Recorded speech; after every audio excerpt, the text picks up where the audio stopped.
मूकं करोति वाचालं पंगुं लंघयते गिरिं यत्कृपातमहं वन्दे श्रीगुरुं दीनतारिणं परमानन्दमाधवं श्रीचैतन्येश्वरम्।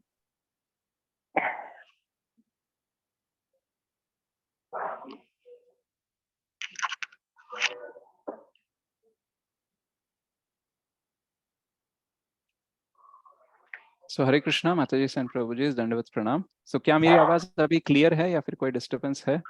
अब क्लियर है। प्रभु जी। क्लियर है, राइट? तो आज का जो हमारा टॉपिक है, एक तो मिनट में ये आप सबको क्वेश्चन है। सो आज का जो हमारा टॉपिक है वो सबसे बहुत अहम सवाल है जो हमारे मन में कभी कभी दूसरे लोगों से भी आते रहता है कि अगर भगवान ही सब कुछ नियंत्रण करते हैं, सब कुछ भगवान के नियंत्रण में ही होते रहता है, वही कंट्रोलर है, तो क्या हमारे पास स्वेच्छा शक्ति है, मतलब फ्री विल है क्या? अगर हमारे पास फ्री विल है तो हम ये कैसे मान ले कि सब कुछ कृष्ण कंट्रोल करते हैं, राइट? क्योंकि ये सवाल हमेशा ज्यादा तब आता है जब हम देखते हैं कि पूरी दुनिया में जब गलत काम हो रहे हैं, बुरे काम हो रहे हैं, कोई भी बुरे लोग आके कुछ बुरा कर देते हैं, राइट? ये क्लाइमेट चेंज इतना बुरा हो जाता है, कभी कभी युद्ध छिड़ जाता है, तो बहुत सारा क्राइम बढ़ जाता है। तो ये सारी चीजें जब चलती हैं तब हमारा सवाल होता है कि भगवान क्या कर रहे हैं? और जो नास्तिक लोग होते हैं, जिसको भगवान पर विश्वास नहीं होता है, वो लोग आके हमसे पूछेंगे ये तुम्हारा कृष्णा क्या कर रहा है, ये तुम्हारा भगवान क्या कर रहा है, इतना बुरा चल रहा है सब कुछ, तो what your God is doing, right? तो उस टाइम पे हमको भी समझ में नहीं आता है कि इसको कैसे ले, राइट? तो एक्चुअली ये सवाल का जवाब अगर हमको समझ में आ जाता है प्रॉपरली, तो क्या हो जाता है कि हम ठीक तरीके से भक्ति में आगे बढ़ सकते हैं। तो जब ये सवाल इतना मैटर क्यों करता है हमारे लिए, क्योंकि जब हम इस समाज में जीते हैं, इस दुनिया में जीते हैं, एक दूसरे के साथ संबंध बनाते हैं, तो संबंध में हमारा ग्रेटेस्ट होप, सबसे बड़ी हमारी आशा क्या होती है कि लोग बदलेंगे, लोग अच्छे होंगे, अच्छे के लिए बदलेंगे। ये हमारा ग्रेटेस्ट होप होता है। हाँ, मानते हैं कि अभी चीजें बुरी हैं इंसान में, लेकिन वो इंसान बदल सकता है, राइट? वो अच्छा हो सकता है, ये हमारा आशा है। और हमारा सबसे बड़ा भय क्या है? What is our greatest fear? कि अगर लोग बुरे से बुरे बनते जाएंगे, बदतर से बदतर बनते जाएंगे, तो फिर क्या होगा हमारा, राइट? तो एक आशा है कि लोग बदलेंगे, और दूसरा भय है कि लोग अगर और बदतर हो जाएंगे और खराब हो जाएंगे और बुरे हो जाएंगे तो क्या हो जाएगा। तो ये दोनों चीजें कब हो सकती है? जब इंसान के पास फ्री विल हो, राइट? उसके पास कुछ बदलने की शक्ति हो, राइट? कुछ निर्णय लेने का, कुछ करने का शक्ति जब हो, तो ये संभव है। अदरवाइज अगर हम मान लेते हैं कि देखो सब कुछ भगवान ही चला रहे हैं, जैसे कभी बोलते हैं लोग कि कर्ता करिता परमात्मा, मतलब करने वाला करवाने वाला सब कुछ कृष्ण ही है, सब कुछ भगवान ही है। अगर हम ऐसा बोल देंगे तो फिर कोई अर्थ नहीं रहेगा। अगर सब कुछ वही कर रहे हैं तो फिर हमारा रोल क्या है? और हम कैसे एक्सपेक्ट करें कि लोग चेंज होंगे? मतलब अगर कृष्णा या फिर भगवान के प्लान में है कि लोग चेंज हो तो चेंज होंगे, अगर नहीं बुराई बनना है तो फिर लोग और बुरे होते जाएंगे, तो मतलब यहाँ पे कोई हमारा रोल ही नहीं दिख रहा है। तो ये चीज हमको क्या कर देती है? हमको हताश कर देती है, निराश कर देती है। अगर आपको बोल दिया जाए कि आपके हाथ में कुछ नहीं है, तो आप निराश हो जाओगे ना। अगर आपको बोला जाए कि आप कुछ कर सकते हो, आप कुछ चीजें बदल सकते हो, तो एक उत्साह आता है कि हम कुछ कर सकते हैं, राइट? तो ये चीज को समझना बहुत मुश्किल है कि कैसे हम भी कुछ कर सकते हैं और उसके साथ साथ सब कुछ कृष्ण के कंट्रोल में होता है। ये दो चीजें कैसे हो सकती है? क्योंकि हमारा जो लीनियर थिंकिंग है वो बोलता है देखो, अगर कृष्ण सब कुछ कंट्रोल करते हैं तो मेरे पास कोई शक्ति नहीं होनी चाहिए, कोई स्वेच्छा नहीं होनी चाहिए, राइट? अगर मेरे पास है तो ये कृष्ण पूरा कंट्रोल करते हैं, ये बात गलत हो जाएगी। तो हमको लगता है कि या तो ये सही होना चाहिए या तो यही सही होना चाहिए, दोनों मिलके सही कैसे हो सकते हैं? तो ये समझने के लिए भगवत गीता में एक श्लोक आता है जो हम पढ़ने का प्रयास करेंगे। तो उसमें बोलते हैं, जैसे आकाश में यथा आकाश स्थितो नित्यम वायु सर्वत्र गो महान तथा सर्वाणि भूतानि मत्स्थान इत्युपधारय। यानी जैसे आकाश, मान लो एक अपसाइड डाउन बॉल है, मान लो अगर कोई पात्र है उसको आप उल्टा करके रख दोगे, राइट? जैसे कभी कभी क्या होता है कि कोई कीड़ा या फिर किसी चीज को पकड़ने के लिए हम क्या करते थे, उसके ऊपर बॉल रख देते हैं क्या वो इधर से बाहर ना जाए, राइट? कभी कभी चींटी को पकड़ने के लिए, फिर कुछ भी। तो जैसे ये रख देते हैं तो वो रुक रुक नहीं जाता है, वो उस बाउल के अंदर इधर उधर घूमते रहता है, राइट? तो वैसे ही अगर ये पूरा आकाश को हम वो अपसाइड डाउन बाउल की तरह समझे तो क्या होगा? उसके नीचे जो हवा चल रही है, राइट, तो उसका मोमेंट क्या होगा? उसका मोमेंट अनलिमिटेड होगा, मतलब इधर से उधर जाएगा, किधर जाना चाहता है उसकी मर्जी होगी। लेकिन उस अनलिमिटेड मोमेंट में भी एक लिमिट है कि वो उस पात्र से बाहर नहीं जा सकता। तो हवा राइट में जा सकती है, लेफ्ट में जा सकती है, ऊपर नीचे जा सकती है, लेकिन आकाश को पार करके नहीं जा सकती है। जैसे हम अगर कोई चींटी या कीड़ा को ऐसे पात्र को उल्टा करके रख देंगे तो वो इधर उधर जा सकता है, लेकिन उस पात्र से वो बाहर नहीं निकल सकता। वैसे ही तथा सर्वाणि भूतानि मत्स्थान इत्युपधारय, तो सारे जीव जो है ना, सब कुछ जो चल रहा है वो सब एक अपसाइड डाउन बॉल है, जो कृष्ण का प्लान मान लो या फिर कृष्ण का जो कंट्रोल है उसके अंदर ही है। तो इसको समझने के लिए हम क्षेत्र नाम का चीज हमें याद रहना चाहिए। जैसे 13वें चैप्टर में क्षेत्र, फील्ड ऑफ एक्टिविटीज का उल्लेख होता है कि हर व्यक्ति के पास एक क्षेत्र होता है, राइट। तो हम, ये एक क्षेत्र है हमारा बॉडी, और ये बॉडी कुछ कर सकता है। तो जो जो हमारा बॉडी कर सकता है वो हमारा एक क्षेत्र है, राइट, और हम क्षेत्रज्ञ हैं। लेकिन उसके साथ साथ कृष्ण भी रहते हैं एज अ परमात्मा। ओके, तो हम एक एग्जाम्पल लेके इसको समझने का प्रयास करेंगे। जैसे मान लो गुस्सा जो है सबको आता है, राइट, कोई भी व्यक्ति हो, छोटे बच्चे से लेके वृद्ध व्यक्ति तक सबको गुस्सा आता है, राइट। लेकिन उस गुस्से का परिणाम क्या होगा, ये पर्सन टू पर्सन वैरी करता है। अगर मान लो छोटा नवजात शिशु है, उसको बहुत गुस्सा आ गया तो क्या करेगा? हाथ इधर उधर करेगा, वो उसी मतलब वो उसका जो क्रेडल होता है उसी में कुछ करने का प्रयास करेगा, लेकिन वो ज्यादा कुछ नहीं कर सकता। लेकिन अगर थोड़ा युवावस्था में बच्चा थोड़ा सा बड़ा हो जाता है तो शायद वो जोर जोर से अपने हाथ पैर जमीन पे मारेगा। कभी होता है ना कि बच्चे अगर कुछ मांगते हैं, हम ना कर देते हैं, तो वो रोने के लिए, अपना गुस्सा दिखाने के लिए हाथ पैर ऐसे मारते रहते हैं। लेकिन अगर थोड़ा सा और बड़ा हो गया तो वो क्या करेगा? कोई चीज लेके हमारे ऊपर फेंकेगा गुस्से में, राइट, क्योंकि उसका थोड़ा सा शक्ति बढ़ गया है।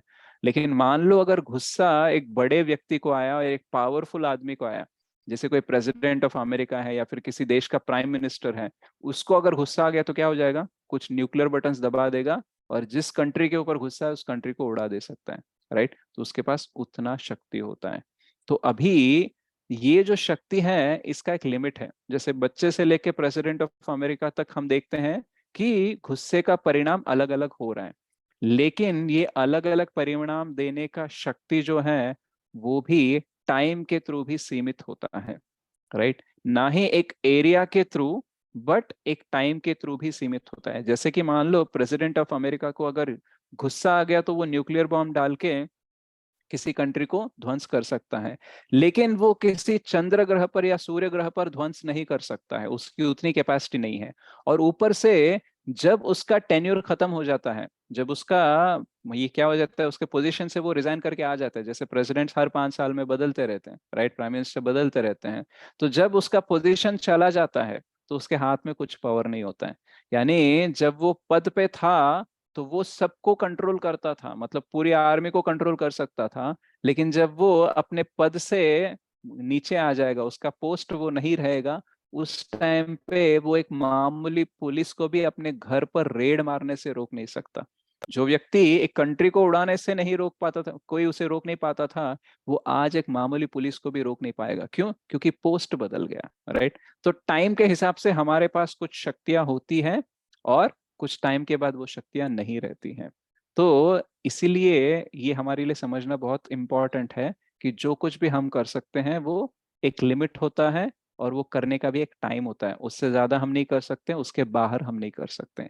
तो इसको समझने के लिए और एक एग्जाम्पल लेते हैं। जैसे कभी कभी लोग बोलते हैं कि देखो सब कुछ भगवान ही तो करवाते हैं। जब वो खुद गलती करते हैं, उसकी जिम्मेदारी नहीं लेना चाहते हैं ना, तो बोल देंगे अरे सब कुछ भगवान ही तो करवा रहे हैं, मैं क्या कर रहा हूँ, राइट, मैं कौन हूं मैं करवाने वाला, राइट, मैं तो एक तुच्छ व्यक्ति हूँ, राइट। ह्यूमिलिटी बहुत दिखाएंगे जब गलती हो जाती है, राइट। लेकिन एक्चुअल में हम कुछ कर सकते हैं, राइट। ऐसा नहीं कि पूरा भगवान ही करते हैं। मान लो अगर सब कुछ भगवान ही कर रहे हैं, हमारा कोई रोल ही नहीं है, तो जीवन में कोई अर्थ ही नहीं है ना।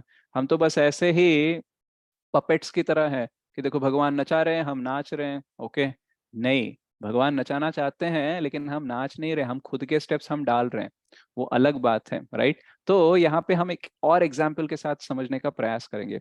जैसे मान लेते हैं कि भगवान ही सब कुछ करवा रहे हैं, ओके, सब कुछ वही कर रहे हैं। तो जब द्रौपदी का वस्त्रापहरण हुआ था, दुशासन ने साड़ी खींचने का प्रयास किया और भगवान ने क्या किया? साड़ी सप्लाई कर दी, अनलिमिटेड साड़ी, और उसकी वजह से वस्त्रापहरण रुक गया। तो अगर हम मान ले कि दुशासन को साड़ी खींचने का काम भी कृष्ण ने करवाया, और ये जो साड़ी सप्लाई किया वो भी कृष्ण ने किया, तो सवाल ये आता है कि क्यों खिंचवाना और क्यों सप्लाई करना, मतलब कोई मीनिंग ही नहीं है ना, राइट।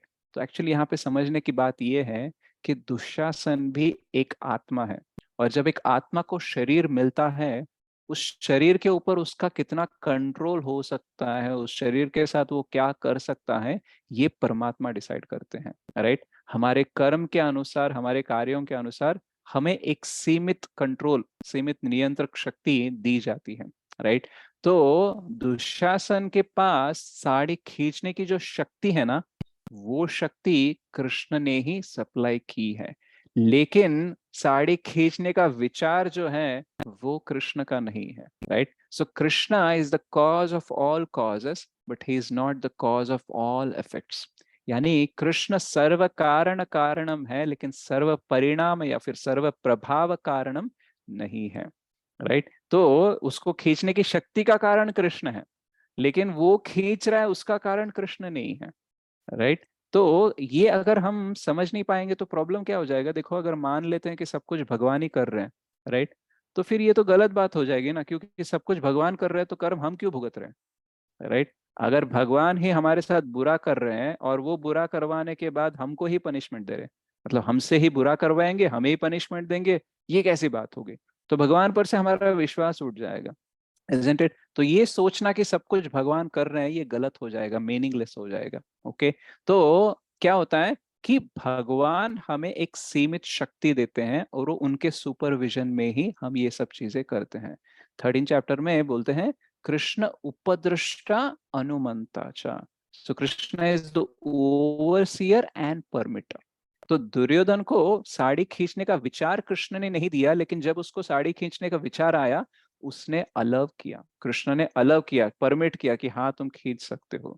तो क्यों खींच सकता है वो, क्योंकि उसके कर्म के हिसाब से उसको वो बॉडी मिला जिसमें शक्ति है, और उसके कर्म से हिसाब से ही उसको एक पॉलिटिकल पोजीशन मिला है, जिसकी वजह से वो उस कुरु सभा में वो एक्ट कर सकता है। कोई दूसरा व्यक्ति आके नहीं कर सकता था, भले ही शक्ति हो, लेकिन वो पॉलिटिकल पोजीशन नहीं है तो नहीं कर सकता। लेकिन दुर्योधन के पास वो पॉलिटिकल पोजीशन थी, वो शक्ति थी, इसलिए वो विचार आने के बाद एग्जीक्यूट कर पाया। क्यों एग्जीक्यूट कर पाया, क्योंकि कृष्ण ने अलाउ भी किया, शक्ति थी, पोजीशन थी, कृष्ण ने अलाउ भी किया, इसीलिए ये सब हुआ है।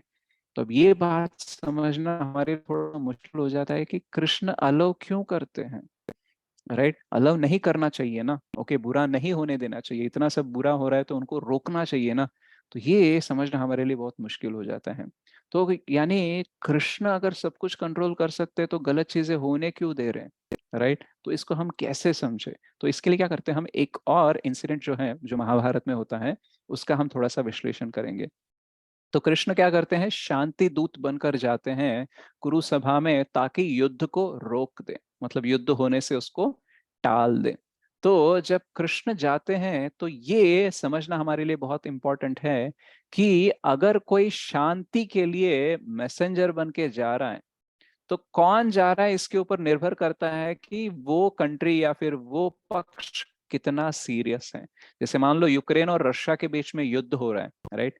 और अगर यूक्रेन चाहता है कि ये युद्ध रुके, तो वो किसी को भी भेज सकता है, लेकिन अगर मान लो हेड ऑफ द स्टेट, जो सबसे बड़ा व्यक्ति है उस कंट्री का, जो सबसे पावरफुल व्यक्ति है, वो अगर स्वयं जा रहा है रशिया से बात करने के लिए कि युद्ध रोक दो, तो इसका मतलब है वो कंट्री यूक्रेन बहुत ही सीरियस है कि ये युद्ध रोकना चाहती है, शांति चाहती है। वैसे ही Krishna is the most powerful person, तो वो सबसे शक्तिशाली है, और अगर वही व्यक्ति जो युद्ध कर कर सब कुछ जीत सकता है, अगर यही व्यक्ति अगर जाकर शांति की बात कर रहा है, इसका मतलब है शांति कंपलसरी चाहिए, इसीलिए वो जा रहे हैं। और महाभारत में ऐसा वर्णन आता है कि कृष्ण बहुत गंभीरता से प्रयास कर रहे थे कि युद्ध टल जाए और शांति हो वहां पे। लेकिन क्या होता है कि कृष्ण कितना भी प्रयास करे, वो प्लान उतना वर्कआउट नहीं होता है। जो नीति शास्त्र के आधार पर ऐसा कहा जाता है कि कोई भी अगर प्रॉब्लम है, उसको सॉल्व करने के लिए साम दाम भेद दंड, ये चारों का प्रयोग किया जाता है। साम दाम भेद दंड। तो कृष्ण ऑल्टरनेटिवली इसको यूज करते हैं, पहले साम यूज करते हैं, तो साम मतलब क्या है? देखो, पांडव और कौरव दोनों एक ही फैमिली से हो, एक ही वंश से हो, तो तुम दोनों आपस में लड़के मतलब क्या करोगे? राइट? तुम दोनों सेम फैमिली से हो, सेम इंटरेस्ट है, तो तुमको मिलजुल के रहना चाहिए, युद्ध नहीं करना चाहिए। ठीक है, ऐसा बोलते हैं। लेकिन वो सुनते नहीं है। तो फिर वो क्या करते हैं? दंड की बात करते हैं। देखो, अगर तुम युद्ध करना चाहते हो तो ये जान लो कि अर्जुन ने रिसेंटली विराट पर्व में आपकी पूरी सेना को रोक दिया था सिंगल हैंडेडली। राइट? तो अगर आप युद्ध करना चाहते हो तो फिर ये जान लो, और ये भी जान लो कि अर्जुन ने सिंगल हैंडेडली देवता, गंधर्व और सारे असुरों के साथ भी युद्ध करके उनको भी हरा दिया था। कहाँ पे? खांडव प्रस्थ में। सो इंद्रप्रस्थ बनाने के लिए खांडव का जलाना था, तो उस टाइम पे जो कोई भी बीच में आया उनके साथ वो युद्ध करके उनको शांत किया है। राइट? उनको हराया है। और जो दैत्य देवताओं को भी हरा चुके हैं, निवत कवचस बोलते हैं उनको, उनको भी अर्जुन हरा चुका है। राइट? तो इतना पावरफुल अर्जुन है, और उसके अगेंस्ट में अगर आप युद्ध करोगे तो आप हार जाओगे। राइट? तो ये मत सोचना कि आप जीत जाओगे, आप हारोगे नहीं, आपका नाश हो जाएगा, ऐसा बोल देते हैं। तो साम बात कर ली, दंड बात कर ली, लेकिन ये इनिशियली धृतराष्ट्र से बात करते रहते हैं। तो धृतराष्ट्र बोलते हैं, कृष्णा मुझे कन्विंस करने की जरूरत नहीं है, मैं कन्विंस्ड हूँ। राइट? लेकिन ये जो मेरा बेटा है ना, ये मेरी बात सुनता नहीं है, तुम इससे बात करो। तो फिर वो दुर्योधन की तरफ देखते हैं, और दुर्योधन का जो एक्सप्रेशन रहता है, उसका जो इंटरेस्ट लेवल रहता है ना, वो देख के पता चल जाता है कि ये इंटरेस्टेड नहीं है बात सुनने में। तो फिर वो बाकी कुरु सभा में जो वरिष्ठ लोग रहते हैं उनको देखकर बोलते हैं कि ओ कुरु के वरिष्ठ लोग, आप तो जानते हो कि हमारे कुरु वंश के लिए क्या श्रेयोस्कर है। और ये दुर्योधन को मैं समझाने का प्रयास कर रहा हूं, लेकिन इसको तो समझ में नहीं आ रहा है, लेकिन आपको तो समझना चाहिए कि भलाई किस में है। युद्ध करेंगे, नाश हो जाएगा, इसमें क्या भलाई है? तो आपको तो सोचना चाहिए। तो ये बहुत एलॉबरेटली वो बहुत सारी बातें बताते हैं, मतलब इतने प्रभावित होकर उनको अपने अभाव में ला सकते हैं कृष्ण अपने स्पीच के थ्रू, कि उस टाइम पे केवल कुरु के वरिष्ठ लोग ही नहीं, उस सभा के दुशासन भी प्रभावित हो गया। दुशासन ने बोला यस, जो केशव बोल रहे हैं, तो केशव बोलते हैं कृष्ण को ज्यादातर महाभारत में, जो केशव बोल रहे हैं वो सही है। राइट? हमें ये युद्ध नहीं होना चाहिए। अगर दुर्योधन इसके विरुद्ध कुछ बोलता है, कुछ करता है, तो हमें क्या करना चाहिए? दुर्योधन को अरेस्ट करना चाहिए, उसको बंदी बनाना चाहिए, और केशव को सौंप देना चाहिए। राइट? क्योंकि केशव सही बोल रहे हैं। तो जैसे ही ये दुर्योधन सुनता है कि दुशासन जो उसका राइट हैंड है वो ये बातें कर रहा है, तो उसको लगता है मतलब वो, अरे यार तुमने क्या बोल दिया, क्या कर दिया। जैसे मान लो अगर हमारे पार्टी का कोई आदमी है और वो अपोजिशन के लिए बहुत अच्छी बातें बोलने लगा, तो हम उसकी तरफ देखेंगे, बोलेंगे यार ये क्या पागलपन है। राइट? तो दुर्योधन का वैसा एक्सप्रेशन था दुशासन के लिए। तो वहां पे ऑलमोस्ट दुर्योधन के पास आप कहने के लिए कुछ है नहीं, ऑलमोस्ट हार गए, उस सिचुएशन में है। तो उस टाइम पे उनका एक स्ट्रेटेजी होता है कि जब भी दुर्योधन ऐसे आर्ग्यूमेंट हारने के टाइम पे होता है ना, वो वॉकआउट कर देता है। राइट? तो वो उस सभा से निकल जाता है। और जैसे ही वो निकल जाता है, अब देखो कौरव कितने हैं? 100 है। राइट? एक दुर्योधन, दुशासन, बाकी 98। अब ये 98 लोग जो हैं, ये जनरली दुशासन को, दुर्योधन को फॉलो करते हैं। लेकिन उन्होंने कभी ऐसा सिचुएशन नहीं देखा जहां पे दुर्योधन और दुशासन अलग अलग बात कर रहे हैं, एक दूसरे के विरुद्ध है। तो उनको क्या करना है पता नहीं चला, लेकिन उन्होंने सोचा कि देखो दुर्योधन चला गया है और हमारे पास भी बात करने के लिए कुछ नहीं है, तो हम भी चले जाएंगे उसके पीछे पीछे। तो उनका एक फेवरेट कमरा होता है, एक जगह होती है महल में, तो वहां पे जाके दुर्योधन और बाकी 98 लोग बैठते हैं। अब दुशासन वहां पे अकेले खड़े हैं, तो पूरे कुरु सभा के वरिष्ठ लोग उसे देखते हैं, बोलते हैं अब तुम्हारा क्या कहना है? तुमने जो बोला है उस पे खड़े खड़े उतरोगे, उसको अरेस्ट करके लाओगे, या फिर कुछ और करना है? तो फिर दुशासन भी सोचता है कि यार मैंने तो कुछ और सोचा था, यहाँ तो कुछ सिचुएशन और है। तो वो भी इधर उधर देखता है और वो भी चला जाता है। और यहाँ पे सबसे इंपॉर्टेंट चीज ये है कि दुर्योधन जो है वो एक मास्टर मैनिपुलेटर है। चीजों को कैसे मैनिपुलेट करता है, मतलब उसका टैलेंट ही अलग है। जैसे मान लो अगर आपके दो तीन भाई बहन हैं, तो उनको अपनी बात मनवाना, मतलब उनको अपनी बात पे एग्री करवाना कितना मुश्किल होता है। लेकिन दुर्योधन का लीडरशिप स्किल ऐसा था कि 99 लोग उसकी बात फॉलो करते थे। आप दो तीन भाई लोगों को अग्री नहीं करवा सकते आपके आइडिया पे, इधर दुर्योधन उसके सारे आइडियाज पे 99 लोगों को अग्री करवाता था। तो इतना पावरफुल था, उसका इंटेलिजेंस था, राइट। तो नॉर्मल तरीका होता, दुशासन को डांटता, वो कुछ ऐसे बोलता कि तूने ऐसे कैसे कर दिया, तुमने धोखा दे दिया, ऐसे कुछ डायलॉग्स बोलता, वो उसके पास ऑप्शन था। लेकिन उसको दुशासन को फिर से जीतना था, मतलब अपनी तरफ लेके आना था। तो उसने क्या किया, वो देख रहा था कि दुशासन भी इसी तरफ आ रहा है, हम सब लोग बैठे हैं ना, दुशासन भी आ रहा है, राइट। तो दुशासन को वो एक मौका देना चाहता था ताकि वो झट से अपनी टीम में आ जाए, राइट। तो वो क्या बोलता है कि एक्चुअली अभी हमने देखा कि ये जो केशव है ना, ये क्या घुमा फिरा के क्या बातें करता है, लोगों को समझ में ही नहीं आता, और वो ऐसा मान लेते हैं कि वो जो बोल रहा है वो सही है। उतना ही क्यों, हमारा दुशासन भी वो बात में मानने लगा, वो उसके उसमें प्रलोभन में गिर गया कि हाँ ये सही है ऐसे सोचकर। तो मतलब जो केशव कह रहा था वो एक्चुअली कुछ है नहीं अच्छी बात, लेकिन वो इस तरीके से कह रहा था कि सबको वही सच लगने लगा, वही सही लगने लगा, और अपने दुशासन को भी वही लगा। इसीलिए तो बेचारे ने ऐसा बोल दिया कि हाँ हम अरेस्ट करेंगे एंड ऑल, वरना वो ऐसा नहीं बोलता था, राइट। तो ये सुनते ही दुशासन बोलता है, हाँ सही बोल रहे हैं भैया, मैं एक्चुअली आपके विरुद्ध कैसे जा सकता हूँ, वो तो मैं ऐसे ही उसके प्रभाव में आ गया, अभाव में आ गया, और मैंने ऐसे बोल दिया, वरना मैं आपके विरुद्ध कैसे जा सकता हूँ। तो क्या हो गया, एक क्षण में उसने दुशासन को फिर से अपने टीम में ला लिया, राइट। तो जब ये होता है तब कुरु के वरिष्ठ जो होते हैं उस सभा में, वो लोग बोलते हैं कि अरे यार दुर्योधन को बुलाओ, ऐसा थोड़ी ना डिस्कशन बीच में रोक देते हैं, तो उसको वापस लेके आओ। तो सब लोग फिर से वापस आ जाते हैं। आने के बाद अभी कृष्ण का क्या हो गया, साम हो गया, सेम इंटरेस्ट वाली बात कर दी, नहीं सुने। दंड की बात किया, अर्जुन क्या क्या कर सकता है बोला, नहीं सुने। भेद किया, कैसे भेद किया, दुर्योधन को, कुरु को, दुशासन के सबके बीच में डिफरेंसेस लेके आए, तो तोड़ दिया ना, डिवाइड एंड रूल किया, तो वो भी काम नहीं किया। तो अभी चौथा उन्होंने ऑफर दिया, दाम। दाम का मतलब क्या है कि आप ऐसा ऑफर दे दो ताकि वो सेटलमेंट हो जाए। तो बोलते हैं देखो यार, 5 आप गांव दे दो, बस काफी है। आप बाकी राज्य जो आधा पूरा देना चाहिए एक्चुअली वो भी मत दो, लेकिन 5 गांव दे दो, चल जाएगा।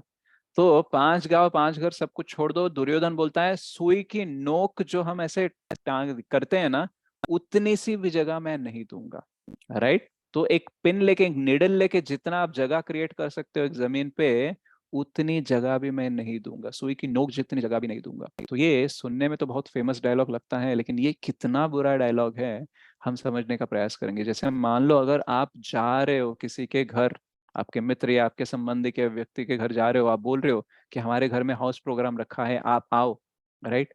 तो वो व्यक्ति अगर नहीं आना है ना, तो वो बोल देगा नहीं एक्चुअली मैं बिजी हूँ, मेरा थोड़ा दूसरा एंगेजमेंट है, मैं कहीं और जा रहा हूँ, मैं आउट ऑफ स्टेशन जा रहा हूँ, तो कुछ ना कुछ बहाना बनाएंगे। वो बहाना बना रहे हैं ये हमको पता चल जाता है, और वो बहाना बना रहे हैं ये हमको पता चल गया, ये उनको भी पता चल जाता है, लेकिन फिर भी कुछ ना कुछ मैनेज करते हैं अवॉइड करने के लिए, राइट। लेकिन अगर वो व्यक्ति ऐसे कोई बहाना नहीं बना रहा है, लेकिन आपको ऐसे बोल रहा है कि तुम्हारे हाउस का प्रोग्राम मैं क्यों आऊं, तुम्हारे हाउस प्रोग्राम को तो मेरी डेड बॉडी भी नहीं आएगी, मतलब मैं मर भी जाऊंगा फिर भी तुम्हारे प्रोग्राम को नहीं आऊंगा। अगर किसी ने ऐसे कठोर शब्दों से आपको बोल दिया, तो वो ना ही आपके इनविटेशन को रिजेक्ट कर रहा है, बल्कि आपको धक्के मार के बाहर निकाल रहा है। तो ये बहुत ही बुरा बर्ताव है। तो यही बर्ताव दुर्योधन कर रहा था। शांति दूत बनकर कृष्ण आए, उनको ऑफर दे रहे हैं, तो वो ना बोल सकता था, लेकिन ये जो डायलॉग बोल रहा है ना, ये बहुत ही घमंड क्रोध में आकर बोल रहा है, ना समझ होकर। तो जैसे ही ये डायलॉग बोलता है दुर्योधन, तो कृष्ण बहुत ही गंभीर हो जाते हैं और बाकी लोगों को बोलते हैं, ओ कुरु सभा के वरिष्ठ लोग, आप सुन लो। आपने अपनी आंखों से देखा है कि धृतराष्ट्र के पास कोई भी शक्ति नहीं है, अपने मूर्ख और ये जो ऑब्स्टिनेट, मतलब ये जो इसका बर्ताव है दुर्योधन को, इसको रोकने की कोई शक्ति नहीं है। बोल भले ही सिंहासन पे बैठा है लेकिन कोई शक्ति नहीं है, और इस दुर्योधन में कोई भी समझ नहीं है, ये मूर्ख बन रहा है और ये ऐसे करना चाहता है। अब आपके हाथ में है कि आप क्या चाहते हैं। अगर आप चाहते हैं कि कुरुवंश का भविष्य इस मूर्ख दुर्योधन के हाथ में हो, तो आप डिसाइड कर लो। तो जैसे ही ये कृष्ण बोलने लगते हैं, तो दुर्योधन को डर लगता है कि यार फिर से ये बातों में कहाँ ना फंसा दे सारे लोगों को। तो वो अपना इमरजेंसी प्लान एग्जीक्यूट करता है। क्या है वो इमरजेंसी प्लान, कि कृष्ण को अरेस्ट करो, जोर से चिल्लाता है ये केशव को अरेस्ट करो, ये कुछ भी बके जा रहा है, राइट। तो फिर सब लोग आके अरेस्ट करना चाहते हैं उसके सैनिक। तो कृष्ण एकदम से अपना विश्व रूप दिखाना शुरू करते हैं। तो वो इतना गंभीर और भयंकर विश्व रूप दिखाते हैं कि उसमें मतलब बिजली आने लगती है, हवा धुआं सब कुछ आने लगता है, और लोगों को वो रोशनी देखकर, राइट, वो तेज देखकर वो आंखें ही बंद कर लेते हैं और वो सोचने लगते हैं कि कैसे अरेस्ट करे, राइट। कोई इंसान होता, नॉर्मल होता तो अरेस्ट कर लेते, लेकिन ये हम तो नहीं कर सकते। तो सब लोग पीछे जा रहे थे। तो जब ये सीन चल रहा था तो धृतराष्ट्र पूछते हैं संजय से कि क्या चल रहा है। तो संजय बोलते हैं कि कृष्ण विश्व रूप दिखा रहे हैं। तो तब इमीडिएटली धृतराष्ट्र बोलते हैं कृष्ण मुझे भी देखना है।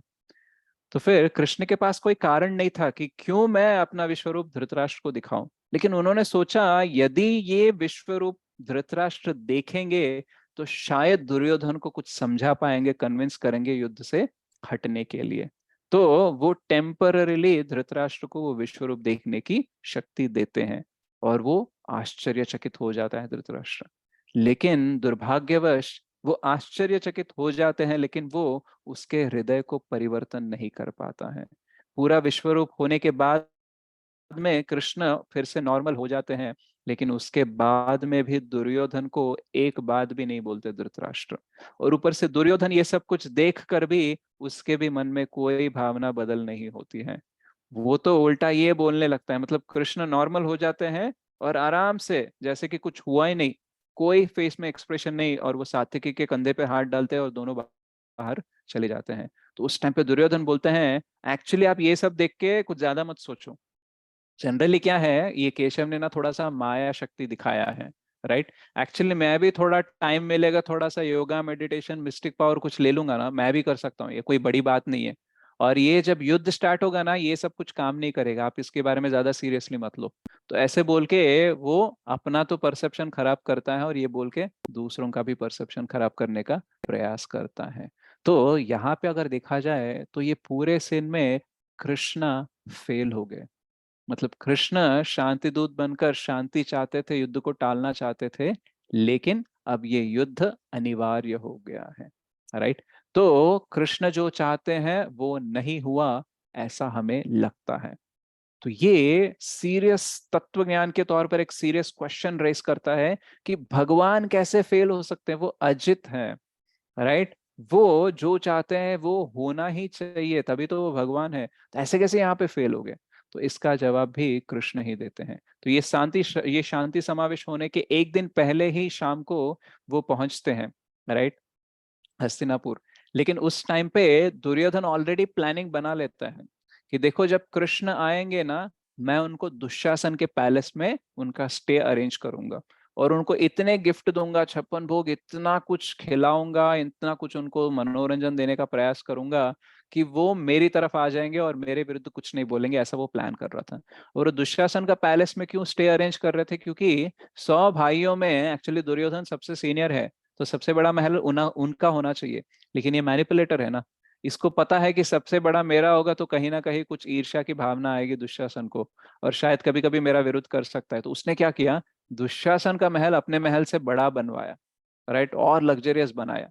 कि वो बोलते हैं कि देखो मैं बड़ा हूं लेकिन ना तुम मेरे लिए बहुत प्रिय हो, इसलिए तुम्हारा सबसे बड़ा महल होना चाहिए। तो वो क्या हो जाता है, वो दुर्योधन का भक्त बन जाता है उसकी वजह से, राइट। तो दुर्योधन क्या करते हैं, कृष्ण का स्टे दुशासन के पैलेस में अरेंज करते हैं। बोलते हैं कि आओ कृष्ण आओ, मेरा जो आतिथ्य है वो स्वीकार करो, ऐसा बोलते हैं, भोजन करो मेरे यहाँ पे। तो कृष्ण बोलते हैं कि अगर कोई व्यक्ति किसी दूसरे व्यक्ति के घर जाके भोजन अगर ले रहा है तो उसके दो कारण हो सकते हैं। या तो उन दोनों व्यक्तियों के बीच में प्रेम होना चाहिए, या तो जिसको बुलाया गया उसके पेट में भूख तो होनी चाहिए। और ओ दुर्योधन, तुमने पांडवों के साथ हमेशा वैर का भावना रखा, शत्रु की भावना रखी, उन्हें हमेशा सताने का, उनको कष्ट देने का प्रयास किया, और मेरे पेट में भूख नहीं है। तो इसका मतलब ये है कि दुर्योधन, हमारे दोनों के बीच में कोई प्रेम नहीं है और मेरे पेट में भूख नहीं है, इसलिए मैं तुम्हारा आतिथ्य स्वीकार नहीं कर सकता। और कृष्ण कहाँ गए, उनका ऑफर रिजेक्ट किया, लेकिन गए विदुरा के पास। तो विदुर जी के पास कोई बड़ा पैलेस नहीं था, क्योंकि एक तो वो स्टेप ब्रदर थे, राइट। सौतेले भाई थे धृतराष्ट्र के, और ऊपर से दुर्योधन को अच्छा नहीं लगता था, क्योंकि उधर हमेशा अच्छी बातें बताते थे। तो फिर अच्छी बातें किसी मूर्ख को बताओ तो वो मूर्ख को पसंद नहीं होता है, राइट। तो इसलिए उनके पास ना कुछ ऐश्वर्य कम था, तो वो नॉर्मल से घर में रहते थे। तो विदुर जी के घर वो कृष्ण जाते हैं। तो उस टाइम पे विदुर जी बोलते हैं कि एक्चुअली कृष्णा आप क्यों आए हो यहाँ पे, क्योंकि दुर्योधन ना आपकी बात सुनने वाला नहीं है।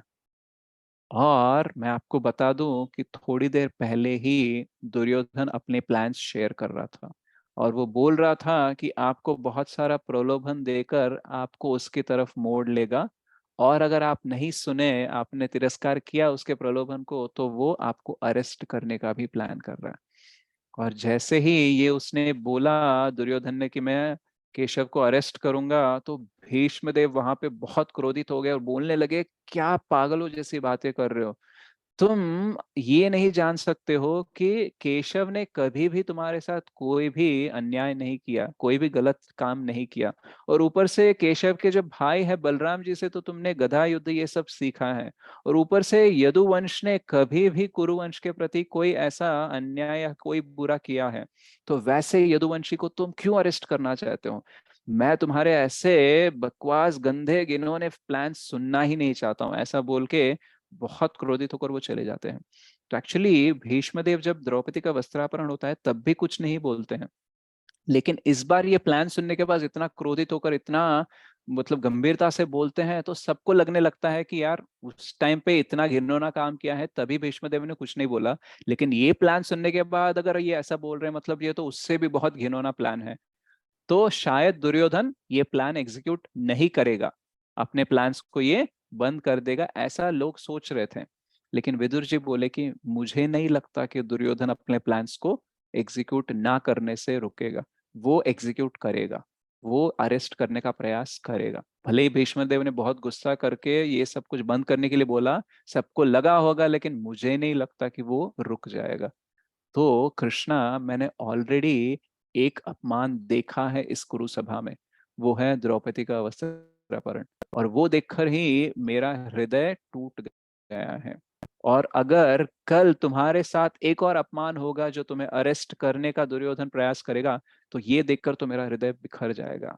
अगर आपको उसने अरेस्ट किया तो मैं यहाँ पे अपने प्राण त्याग दूंगा, मैं नहीं सह सकता। तो जैसे ही वो बोलते हैं तो कृष्ण आंसर देते हैं, बोलते हैं विदुर जी को कि मुझे पता है कि दुर्योधन मेरी बात नहीं सुनेगा, लेकिन मैं यहाँ पे केवल पांडवों के लिए आया हूँ। मैं ये निर्धारित करना चाहता हूँ, ये प्रपंच को, पूरे दुनिया को दिखाना चाहता हूँ कि युद्ध जो हो रहा है वो केवल दुर्योधन की मूर्खता की वजह से हो रहा है। पांडव नहीं चाहते हैं युद्ध। तो मैं नहीं चाहता हूं कि पांडवों के ऊपर कोई भी निंदा आए कि युद्ध इन्होंने किया है, राइट। युद्ध अनिवार्य हो गया था दुर्योधन के कारण, इसीलिए पांडवों को युद्ध करना पड़ा, वरना वो युद्ध नहीं करना चाहते थे। ये मैं पूरे दुनिया को दिखाना चाहता हूँ, इसीलिए मैं ये शांति दूत बनकर आया हूँ। तो भगवान विष्णु का एक नाम होता है सत्य संकल्प, यानी वो जो कुछ भी संकल्प कर लेते हैं, जो कुछ भी चाहते हैं वो होता है। तो जब हम अगर बाह्य रूप से देखें तो कृष्ण शांति दूत बनकर गए लेकिन फेल हो गए, तो हमें लगेगा यार कृष्ण तो सत्य संकल्प है, विष्णु तो सत्य संकल्प है, तो उनका संकल्प कैसे हार गया, कैसे असत्य हो गया। लेकिन एक्चुअल में उनका संकल्प क्या था कि मैं दुर्योधन को वहां पे दोषी ठहराऊंगा। और एक्चुअली कृष्ण ये संकल्प लेकर गए थे, लेकिन वो एक्टिंग नहीं कर रहे थे जब दुर्योधन से बाकी लोगों से बात कर रहे थे। वो बहुत ही गंभीरता से प्रयास कर रहे थे कि शांति मिले, युद्ध अनिवार्य, युद्ध निवार हो जाए, मतलब युद्ध टाल जाए, टल जाए, राइट। लेकिन दुर्योधन ने एक डायलॉग बोला ना कि देखो मैं सुई की नोक जितनी भी जगह नहीं दूंगा, बस उस डायलॉग से कृष्ण के प्लान में दुर्योधन बस खेलते गए, राइट। तो कृष्ण चाहते थे कि दुर्योधन को कन्विंस करे, राइट, लेकिन उससे भी बड़ा उनका प्लान था कि अगर ये कन्विंस भी नहीं होगा तो एटलीस्ट निंदा तो पांडवों पे नहीं आनी चाहिए, पूरी निंदा इसके ऊपर ही आनी चाहिए, यही कारण बनना चाहिए। और दुर्योधन ने क्या किया, बस कृष्ण के प्लान में वो खेलता ही गया अनजान होकर, राइट। उसको लग रहा था कि मैंने कृष्ण को रिजेक्ट किया, ये मेरा प्लान चल रहा है, दुर्योधन को लगा, लेकिन एक्चुअली कृष्ण का ही प्लान चल रहा था। तो ये विषय जानना हमारे लिए क्यों मुख्य है, क्योंकि अपेरेंटली, मतलब दिखने के लिए बहुत बुराई दिख सकती है इस प्रपंच में, इस दुनिया में, और हमें लग सकता है कि कृष्ण जो अच्छा करना चाहते हैं वो अच्छा हो नहीं पा रहा है क्योंकि बाकी सारे लोग बाधा बन रहे हैं। तो हमें ये जानने की आवश्यकता है कि कृष्ण के प्लान में कोई कितना भी बाधा डालने का प्रयास करे, कृष्ण का प्लान ही काम करेगा। राइट, कोई कितना भी डिस्टर्ब करने का प्रयास करे, कृष्ण का प्लान ही ऑपरेशनल रहेगा। जैसे कि हम गूगल मैप्स पे लगाते हैं डेस्टिनेशन यहाँ से वहां जाने के लिए, तो गूगल मैप बोलता है भैया आपको बाएं मुड़ना है, लेफ्ट जाना है, लेकिन हम क्या करते हैं, राइट चले जाते हैं। तो राइट जाने का कारण क्या है? या तो हमारा अज्ञान है कि हमको पता नहीं है कि लेफ्ट जाना है, हमने ठीक तरीके से मैनेज नहीं किया, या तो फिर हमारा अहंकार है कि वो लेफ्ट बोल रहा है तो मैं क्यों लेफ्ट जाऊं, मैं राइट से ही जाऊंगा। राइट। तो गलत काम, बुरे काम करने की स्वेच्छा हमारे पास है और हम रॉन्ग टर्न ले सकते हैं, लेकिन जैसे ही हम रॉन्ग टर्न लेते हैं, बाएं के बजाय दाएं मुड़ जाते हैं, तो गूगल मैप क्या करता है, रीराउट करता है कि चलो कोई बात नहीं, आगे जाके यू टर्न ले लो, फिर से लेफ्ट के मार्ग पर ही लग जाओ। तो वैसे ही भले ही कोई कितना भी बुरा करके अपने फ्री विल के साथ, अपनी स्वेच्छा शक्ति के साथ गलत इस्तेमाल कितना भी करे, कृष्ण इतने एक्सपर्ट है कि वो अपने प्लान को ऐसे मॉडिफाई कर देते हैं कि फाइनली उनका ही प्लान एग्जीक्यूट हो जाए। राइट। तो Krishna is the ultimate GPS, तो उनके प्लान में कोई बाधा डाल ही नहीं सकता है। तो हमारे लिए यहाँ पे दो विषय जानने की आवश्यकता है कि देखो, जैसे रामायण में भी हम देखते हैं, तो जब कैकेयी ने अपना जो दो इच्छा है वो दशरथ महाराज जी से पूछा था कि राम को वनवास भेजना है और भरत को राजा बनाना है, तो उस टाइम राम तो कुछ ज्यादा डिस्टर्ब नहीं रहता है, लेकिन लक्ष्मण डिस्टर्ब रहता है।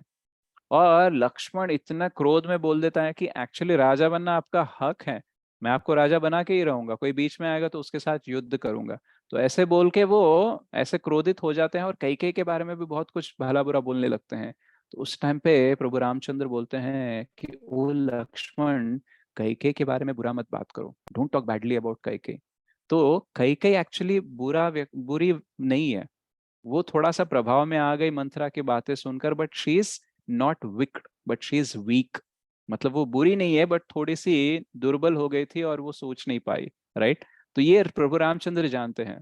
और प्रभु रामचंद्र लक्ष्मण को क्या बोलते हैं, एक्चुअली कैकेयी के बारे में बुरा मत बोलो। क्यों बोल रहा हूँ, क्योंकि वो भी मेरी माता के समान है और उनका प्रेम भी बहुत शुद्ध भाव का है, और वो हमेशा मेरी तरफ एक गंगा की तरह बहता ही रहा है, उनका प्रेम। तो लक्ष्मण जी बोलते हैं मेरा भी सवाल वही है कि पूरी रातों रात गंगा कैसे सूख गई, सडनली कैसे हो गया कि एक रात में पूरी गंगा बह रही है प्यार की और दूसरे सुबह में बोल दिया कि वनवास जाओ, ऐसे कैसे हो सकता है? तो फिर प्रभु रामचंद्र बोलते हैं ये एक्चुअली विधि का विधान है। राइट। जब कैकेयी ने ऐसे बोला कि मुझे वनवास जाना है, तो मैं भी सोचने लगा कि ऐसा तो कभी हो नहीं सकता, लेकिन ऐसे क्यों कैकेयी बोल रही है? तो फिर मुझे पता चला कि ये विधि है। राइट। तो ये एक्चुअली होना था, दिस इज डेस्टिनी। तो फिर लक्ष्मण बोलते हैं ये जो कर्म विधि विधाता ये सारी बातें ना, वो लोग बात करते हैं जिनके पास लड़ने की शक्ति नहीं होते हैं। कभी किसी के साथ अन्याय होता है तो कोई व्यक्ति ऐसे कर्म ये वो नाम देकर अपने आप को जस्टिफाई करता है और दुर्बलता को छुपाता है, लेकिन मैं वैसे नहीं हूं, मैं युद्ध करूंगा। तो फिर प्रभु रामचंद्र बोलते हैं एक्चुअली ये विधि का विधान है, इसकी वजह से ऐसा हो रहा है, बट एक और बात मैं तुमको समझा दूं, मैं राजा इसलिए बनना चाहता था क्योंकि पिताश्री मुझे राजा बनाना चाहते थे। मेरा हक है राजा बनना, इसलिए मैं राजा नहीं बन रहा था। सिंहासन को मैं ग्रहण कर रहा था क्योंकि पिताश्री मुझे देना चाहते थे, इसलिए नहीं ले रहा था कि ये मेरा हक है। तो अभी वही पिताश्री अगर मुझे वनवास जाने के लिए बोल रहे हैं, तो वो भी मैं करूंगा। क्यों? क्योंकि सिंहासन लेना भी मेरी सर्विस थी, मेरी ड्यूटी थी मेरे पिताश्री के तरफ प्रति, और वनवास जाना भी मेरी ड्यूटी ही है। Right. So I will follow my duty. हाँ ये कर्म है, ये विधि है, लेकिन ये मेरी डेस्टिनी है, but still I will focus on my duty. So destiny है उसकी जगह पे, लेकिन मैं फोकस करूंगा ड्यूटी पर। और वही रामचंद्र जब सीता का अपहरण हो गया, तो सीता मैया को जब रावण लेके गया था, तब डेस्टिनी की बात नहीं कर रहे थे, तब केवल अपनी ड्यूटी की बात कर रहे थे। राइट। उन्होंने पूरे आर्मी को इकट्ठा किया, रावण के ऊपर विजय पाया और सीता मैया को वापस लेके आए। तो वो वहां पे भी ड्यूटी पे फोकस कर रहे थे, यहाँ पे भी ड्यूटी पे फोकस कर रहे थे, लेकिन यहाँ पे कर्म विधि के बारे में बात कर रहे थे, लेकिन यहाँ पे वो सिर्फ ड्यूटी की बात कर रहे। तो इससे हमें क्या सीखने को मिलता है कि भले ही हमें पता ना चले कि कृष्ण का प्लान क्या है, और भले ही ऐसा लगता हो कि देखो कृष्ण का प्लान काम नहीं कर रहा है, बुरे लोग बुरा कर रहे हैं, राइट, भले ही हमको नॉलेज हो जाए कर्म के बारे में, लेकिन हमें अपना धर्म क्या है हमेशा जानना चाहिए, व्हाट इज आवर ड्यूटी, और उस ड्यूटी के हिसाब से हमें जो करना है वो करते रहना चाहिए। तो हमें एक विश्वास होना चाहिए, एक आशाबद्ध होकर हमें रहना चाहिए। डिवोटी का एक गुण होता है, आशाबद्ध होता है वो हमेशा, कि भले ही बाह्य रूप से कुछ बुरा दिखता हो, बुरा लगता हो, लेकिन जान लेना चाहिए कि कृष्ण का प्लान अभी भी चल रहा है और अंत में जाकर अच्छा ही होगा। So Krishna consciousness is the consciousness of constant hope, consciousness of constant energy. तो कांस्टेंट होप का मतलब क्या है कि कितना भी बुरा हो जाए हमको कृष्ण के प्लान पर विश्वास होता है। और कांस्टेंट एनर्जी का मतलब क्या है कि विश्वास रखना ही काफी नहीं है, हमें अपनी ड्यूटी भी करनी चाहिए, राइट। तो कृष्ण कुछ ना कुछ अच्छा करेंगे, लेकिन उस अच्छा करने में मेरा भी जो रोल है ना वो मैं अदा करूंगा, राइट। तो कृष्ण का बहुत बड़ा प्लान होता है, लेकिन उस बड़े प्लान में भी हर जीव का एक रोल होता है, और हमें अपना अपना रोल प्रॉपरली प्ले करना चाहिए। जैसे हमारे पास फ्री विल होता है, स्वेच्छा शक्ति होती है, वैसे सबके पास होते हैं, और वो शायद यूज करेंगे, मिसयूज करेंगे, अब्यूज करेंगे, वो उनकी मर्जी। लेकिन हम अपनी स्वेच्छा शक्ति को, अपने फ्री विल को अच्छी तरीके से यूज करना, ये हमारी ड्यूटी है। कभी कभी कोई व्यक्ति हमारे साथ बहुत बुरा करने लगता है तो समझ में नहीं आता है कि कृष्ण मेरे साथ ये सब कुछ क्यों होने दे रहे हैं, राइट। नहीं पता लगा सकते कि क्यों होने दे रहे हैं। लेकिन जब ये सब चीजें हो रही है, हमारे साथ बुरा हो रहा है, अन्याय हो रहा है, तो उस टाइम पे हमें क्या करना चाहिए, हमारी ड्यूटी क्या है, ये हमारा फ्री विल है, और इसको हमें प्रॉपरली यूज करना चाहिए। अगर आप मैटर सेटल कर सकते हो, जो आपके साथ बुरा कर रहे हैं उसको ठीक कर सकते हो तो ठीक है। लेकिन कभी कभी कितना प्रयास करने के बाद में भी चीजें ठीक नहीं होती है, तो उस टाइम पे मान लेना चाहिए कि शायद ये कृष्णा का प्लान का हिस्सा है, राइट। एक एक्सट्रीम ये है कि सब कुछ कृष्ण का प्लान मानकर कुछ भी ना करना, अरे सब कुछ वही करवा रहे हैं, मैं क्या कर सकता हूँ, मैं कुछ नहीं कर सकता, ये सोचना। और दूसरा है कि कृष्ण का प्लान कुछ भी होने दो, मैं उसको बदल दूंगा, मैं कुछ ना कुछ कर दूंगा। तो ये दोनों एक्सट्रीम है, हमें इसमें नहीं रहना है, हमें बीच में रहना है, कि जो हम बदल सकते हैं उसमें अपना फ्री विल यूज करके बदलने का प्रयास करना चाहिए, जो हम बदल नहीं कर सकते हैं एक्सेप्ट करना चाहिए कि शायद ये कृष्ण के प्लान का हिस्सा होगा। मैं नहीं जानता कृष्ण का क्या प्लान है, शायद मैं समझ भी नहीं सकता, लेकिन मेरी क्या ड्यूटी है, right now what I can do by using my free will properly, that I will do. मैं अपनी फ्री विल को यूज करके अभी बेटर क्या कर सकता हूँ वो करने का प्रयास करूंगा। जैसे प्रभु रामचंद्र ने बोला था कि एक्चुअली ये सब मेरा डेस्टिनी है ऐसा जाना, लेकिन उस टाइम पे भी ड्यूटी की बात की। और जब सीता का अपहरण हो उस टाइम पे ड्यूटी पे आप कर रहे हैं, मतलब बुरा हो अच्छा हो कुछ भी हो हमेशा ड्यूटी की बात करते हैं। वैसे ही हमारे जीवन में भी कुछ भी हो रहा हो, हमें अपना ड्यूटी क्या है वो करना चाहिए। अदरवाइज क्या हो जाएगा, हम रुक जाएंगे, ये सोचते कि देखो मेरे साथ कितना बुरा है, देखो कितनी बुरी दुनिया है, कितने अन्याय होते हैं, कितना क्राइम होता है, देखो ये सब हो रहा है वो सब हो रहा है, राइट। भगवान को ही कुछ करने के लिए हमें वेट नहीं करना चाहिए, राइट। और ना ही सब कुछ हमारे हाथ में लेके हम कुछ करना चलेंगे, राइट। हमको जानना चाहिए कि हमारे हाथ में कुछ चीजें हैं वो हम करेंगे, बाकी जो हमारे हाथ में नहीं है वो भगवान के हाथ में है, वो करेंगे। और कृष्ण सुहृदम सर्वभूतानाम है, वो सबके श्रेयोभिलाषी हैं, तो अंत में सबका भला ही होगा।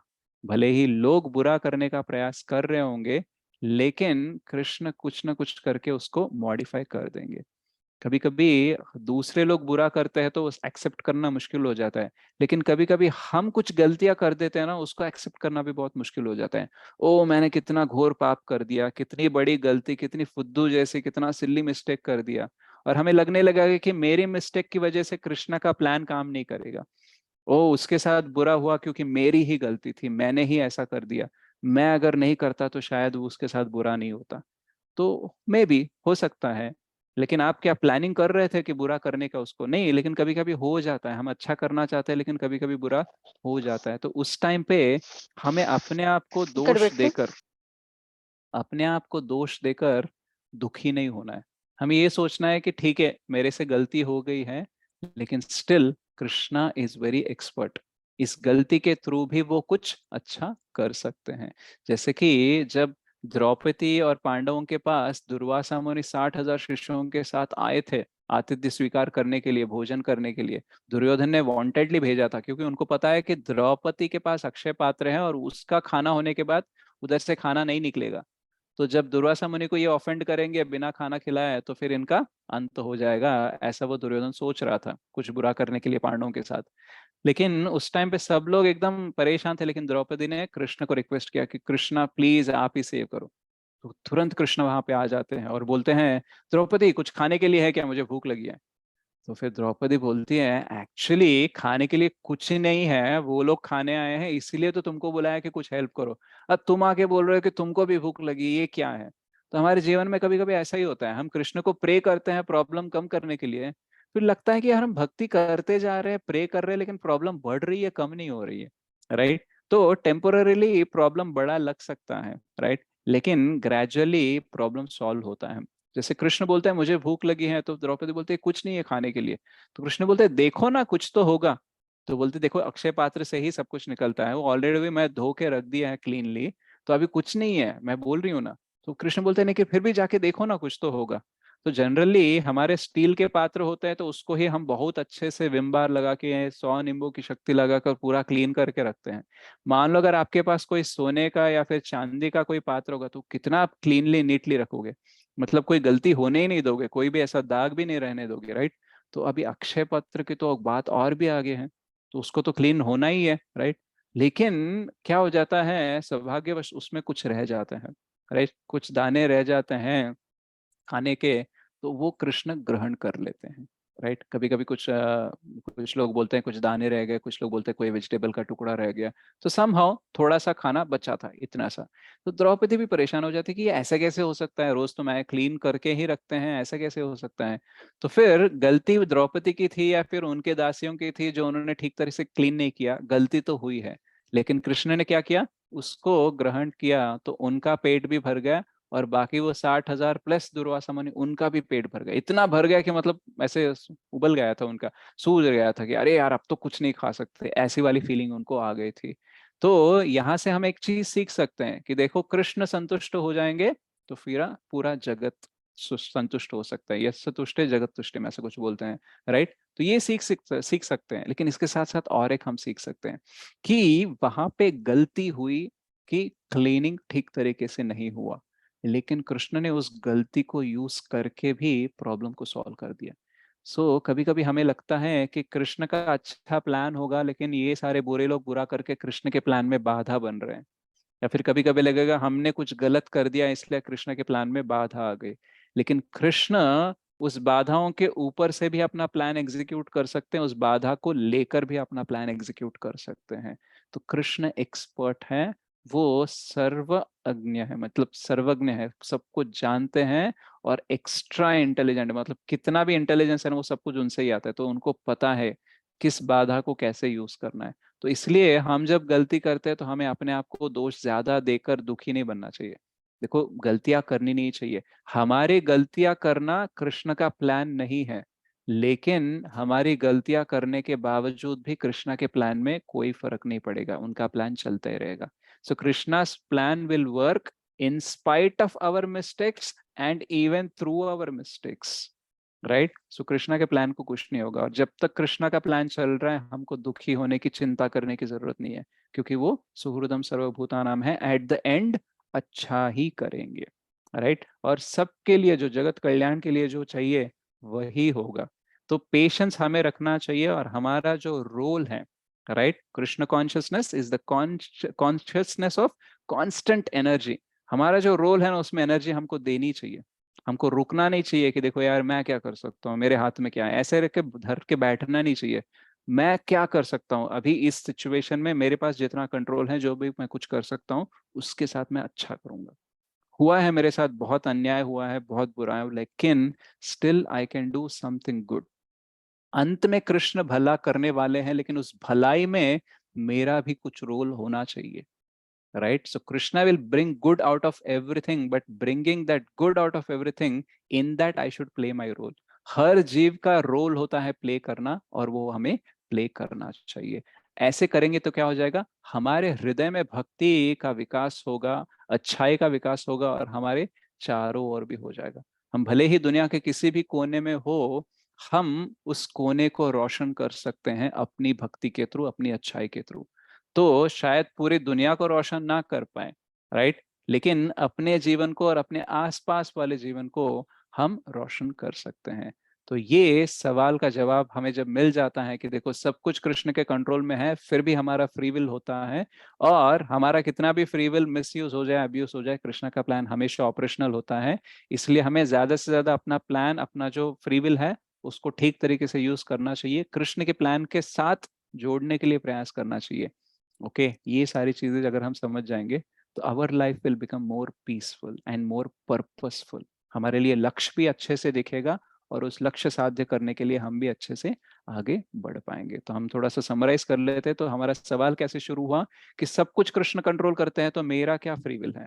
अगर मेरा फ्री विल है, कोई कुछ भी कर सकता है, तो फिर ये कृष्ण पूरा कंट्रोल कर रहे हैं, ये कैसे समझ सकते हैं? तो हमको लगता था दोनों में से एक ही चीज सही होनी चाहिए, लेकिन भगवत गीता का श्लोक देखा हमने कि जैसे अपसाइड बॉल में हवा इधर उधर जा सकती है लेकिन उसके बाहर नहीं जा सकती, वैसे ही हमारा फ्री विल भी है, लेकिन उसका भी एक लिमिट है। तो हमारे अनलिमिटेड में भी एक लिमिट है, और उसका एक टाइम लाइन भी होता है, उसके ऊपर हम जा नहीं सकते। हमारा एरिया वाइज लिमिट है, टाइम वाइज लिमिट है, फील्ड ऑफ एक्टिविटी क्षेत्र का, उसमें हम कुछ भी कर सकते हैं, लेकिन हम कुछ भी करें, कृष्ण का प्लान ऑपरेशनल रहेगा। तो हमने 2-3 एग्जाम्पल्स देखे हैं कि दुर्योधन ने सारी खींचा है, लेकिन कृष्ण ने सारी सप्लाई करके अपना प्लान एग्जीक्यूट कर दिया। उधर दुर्योधन को शांति दूत बनकर उनके पास गए थे, लेकिन वो फेल हो गए, लेकिन उनका एक्स्ट्रा, उसका एबो एक बड़ा प्लान चल रहा था, क्या, कि पांडवों के ऊपर कोई निंदा नहीं आनी चाहिए, इसलिए वो शांतिदूत बनकर गए थे। तो अल्टीमेटली वो सत्य संकल्प है, उनका जो संकल्प था वो वहीं पे कंप्लीट हो गया, सक्सेसफुल हो गया। और ये सब जब चल रहा है तो हमारी ड्यूटी पे हमें ध्यान देना चाहिए। जैसे प्रभु रामचंद्र ने अपना ड्यूटी पे ध्यान दिया, कभी कर्म की बात की, कभी नहीं की, लेकिन हमेशा ड्यूटी के ऊपर बात किया। तो अन्याय हमारे साथ होता रहेगा, बुरा हमारे साथ होता रहेगा, लेकिन हमें देखना चाहिए कि हम कैसे कर सकते हैं, अच्छाई में हम कितना कंट्रीब्यूट कर सकते हैं, बुराई से कितना अपने आप को रोक सकते हैं बुरा करने से, और बुराई से कैसे बच सकते हैं, ये हम प्लान करते रहना चाहिए। हमारे हाथ में जो है वो करते रहना चाहिए। और कभी लगे कि हम कुछ कर नहीं पा रहे हैं, तो फिर हमें एक्सेप्ट करना चाहिए कि शायद मेरा इस प्लान में इतना ही रोल है, और मैं शायद इतना ही कर सकता हूँ। तो ऐसा सोचकर हमें कृष्ण के ऊपर विश्वास रखना चाहिए। तो कृष्ण कॉन्शियसनेस मतलब क्या? Consciousness of constant hope. हमें आशाबद्ध होकर रहना चाहिए कि भले ही कितना बुरा दिखता हो, अंत में अच्छा हो जाएगा, और इस बुरे समय में मैं जो अच्छा कर सकता हूँ वो करने के ऊपर मैं ध्यान लगाऊंगा। तो that is consciousness of constant energy. तो होप और एनर्जी, ये दो लेके हम भक्ति में आगे बढ़ेंगे, तो हमारे हृदय में भक्ति बढ़ेगी, हमारे हृदय में रोशनी बढ़ेगी, हमारे जीवन में अंधकार जाकर रोशनी आएगी, और हम जिस दुनिया के कोने में जी रहे हैं उस कोने को भी हम रोशन कर सकते हैं। ओके, सो श्रीमद् भगवद गीता की जय, श्रील प्रभुपाद की जय। हरे कृष्णा, दंडवत प्रणाम।